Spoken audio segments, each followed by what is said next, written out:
देखिए इस वक्त में ये बार बार जी न्यूज़ कह रहा है कि अफवाहों से दूर रहिए। एक अफवाह उड़ा दी गई है कि आरसपुरा में आतंकी हमला हुआ है। सोशल मीडिया पर यह भ्रामक जानकारी फैलाई जा रही है, इससे सचेत रहिए।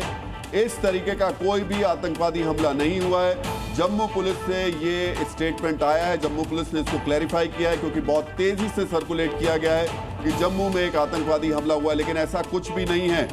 इस वक्त में हम बार बार ये अपील कर रहे हैं आपसे लगातार पिछले 3 दिन से कि कुछ लोग हैं जो कि सोशल मीडिया के जरिए भारत में अफवाह को फैला करके अस्थिरता लाने की साजिशें रच रहे हैं। एक तरफ पाकिस्तान रच रहा है, दूसरी तरफ कुछ लोग। लेकिन अब जो जम्मू पुलिस की तरफ से ये बयान आया है और उसमें कहा गया है कि किसी भी तरीके की कोई आतंकी की जो घटना है वो नहीं हुई है, और जो सोशल मीडिया पर प्रचार किया जा रहा है, जो जानकारी बढ़ाई जा रही है, वो पूरी तरीके से गलत है। तो ये बड़ी खबर इस वक्त आपको बता रहे हैं। वहां पर अफवाहें फैलाई जा रही थी, कुछ इस तरह की ऑडियो क्लिप्स वायरल करने की कोशिश की जा रही थी कि आरएसपुरा सेक्टर में, आरएसपुरा इलाके में आतंकवादी हैं। लेकिन जम्मू की पुलिस ने यह स्पष्ट रूप से कहा है कि आरएसपुरा में आतंकी होने की खबर झूठी है, भ्रामक है। ये भ्रामक जानकारी सोशल मीडिया पर आगे शेयर ना की जाए। यानी एक तरफ ड्रोन से अटैक किया जा रहा है, दूसरी तरफ ये प्रोपेगेंडा भी फैलाए जा रहे हैं। इस तरह की इंफॉर्मेशन भी गलत फैलाकर, फेक न्यूज फैलाकर लोगों को भ्रमित किया जा रहा है। जम्मू पुलिस ने यह स्पष्ट रूप से कहा है कि वहां पर इस तरह की कोई घटना नहीं हुई है। और बड़ी खबर इस वक्त आपको यह भी बता रहे हैं कि फिरोजपुर और आनंदपुर में अलर्ट घोषित किया गया है। दोनों शहरों में ब्लैकआउट किया गया है, यह जानकारी इस वक्त मिल रही है। जम्मू पुलिस का बड़ा बयान हम आपको जरूर बता रहे हैं कि आरएसपुरा में आतंकी होने की जो जानकारी लोग सोशल मीडिया पर इधर उधर शेयर कर रहे हैं वो भ्रामक है, वो तथ्यहीन है। और दूसरी बड़ी खबर इस वक्त हम आपको यह भी बता रहे हैं कि फिरोजपुर और आनंदपुर साहिब में अलर्ट जारी किया गया है। बड़ी जानकारी इस वक्त यह निकलकर सामने आ रही है कि दोनों शहरों से फिलहाल ब्लैकआउट हटा दिया गया है। ये दोनों शहर ब्लैकआउट में थे, लेकिन फिरोजपुर और आनंदपुर साहिब में अलर्ट जारी करते हुए दोनों शहरों से ब्लैकआउट हटा दिया गया है। इस वक्त की बड़ी खबर आपको हम बता रहे हैं, दोनों शहरों से ब्लैकआउट हटा दिया गया है। और इसका मतलब है कि सेना अब ये मान रही है कि आगे इस तरह के हमले नहीं होंगे। पिछले कुछ वक्त से जम्मू कश्मीर के आसमान में शांति है। लेकिन सबसे महत्वपूर्ण बात यह कि एक तरफ पाकिस्तान ड्रोन से अटैक करता है और दूसरी थोड़ी देर बाद ही चीन ये अपना बयान देता है कि वो पाकिस्तान के साथ खड़ा हुआ है। कर्नल दिनेश नयन, सवाल सबसे महत्वपूर्ण ये कि अब तक चीन चुप था, लेकिन सीज फायर के बाद पाकिस्तान ने पहले सीज फायर वायलेशन किया और बड़ी संख्या में जम्मू में, राजस्थान में, गुजरात में ड्रोन्स भेजे, और उसके कुछ देर बाद, हालांकि अब शांति है, सब कुछ नियंत्रण में है, लेकिन अब चीन कह रहा है कि वो पाकिस्तान के साथ खड़ा है। क्या लग रहा है आपको? देखिए राहुल, पहले तो मैं, अगर आप परमिट करें तो मैं एक चीज क्लियर करना चाहूंगा कि आज जो ये फायर हुआ है इसके 2 कारण हो सकते थे। या तो एक ये कि आसिम मुनीर जो है वो सरकार की नहीं सुन रहा और उसने ठान लिया कि मेरे को नहीं रोकना, बाद में उसको फिर लताड़ पड़ी हो, अमेरिका से अभी फोन आया हो और फिर बंद हो गया हो।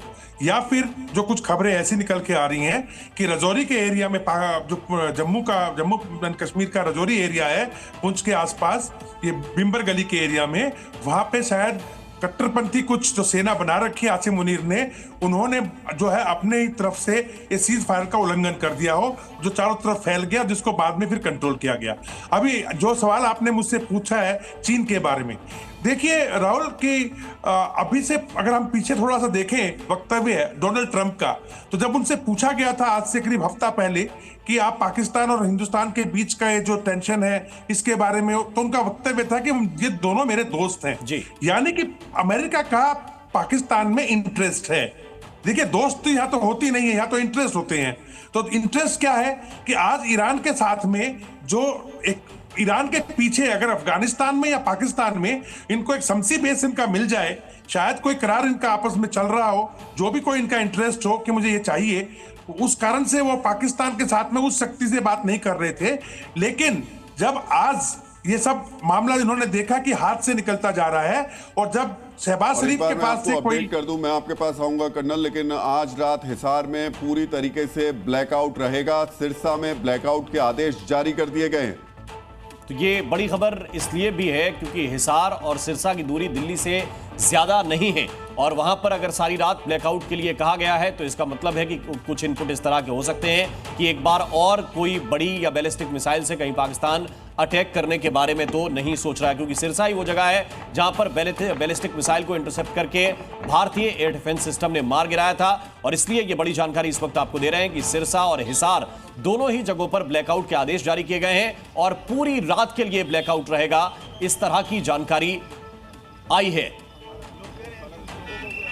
और दूसरी तरफ जम्मू पुलिस का एक बड़ा बयान आया है। जो खबरें आ रही थी, जो कहा जा रहा था सोशल मीडिया के जरिए कि आरएसपुरा में आतंकी घटना हुई है, वो खबर जम्मू पुलिस ने गलत बताई है, कहा है कि ये झूठी खबर है। लेकिन ये जो सच है चीन का, वो तो सामने आ गया। उसने कह दिया कि वो पाकिस्तान की क्षेत्रीय अखंडता को लेकर के उसके साथ है। कर्नल नैन, आप जो बात कह रहे थे, ये वाकई क्षेत्रीय अखंडता की बात है या फिर ये बाजार की बात है? पता है बड़े स्पष्ट तौर पर चीन को कि अगर ये संघर्ष रुक गया तो फिर जो उसको अपने बाजार बढ़ने की उम्मीदें दिखाई दे रही थी वो भी रुक जाएंगी। ये दोनों है। देखिए, ये बातें चल रही थी राहुल, जब हम लोग हमारी सेना पूरी अभी भी तैयार बैठी है। और जब अगर सेना आगे एडवांस करती है तो कर्राकोरम हाईवे हमारा एक टारगेट है ब्लॉक करने का। और अगर हम कर्राकोरम हाईवे को ब्लॉक करते हैं, क्योंकि वो हमारा क्षेत्र माना जाता है, और पाकिस्तान ने कहा था हम शिमला समिट को मानते हैं, शिमला एग्रीमेंट को नहीं मानते हैं, तो ये एलओसी से सीज फायर बन गया। सीज फायर पे जिसके पास जितना इलाका है उस पे जाके जो बैठा है उसका होगा, जैसे सैचिन में हमारे पास आया था। तो चीन को एक तो ये भी खतरा है कि उससे उसका पूरा सीपैक, जिसमें वो 42 से 43 बिलियन डॉलर लगा चुका है, वो खतरे में जाएगा।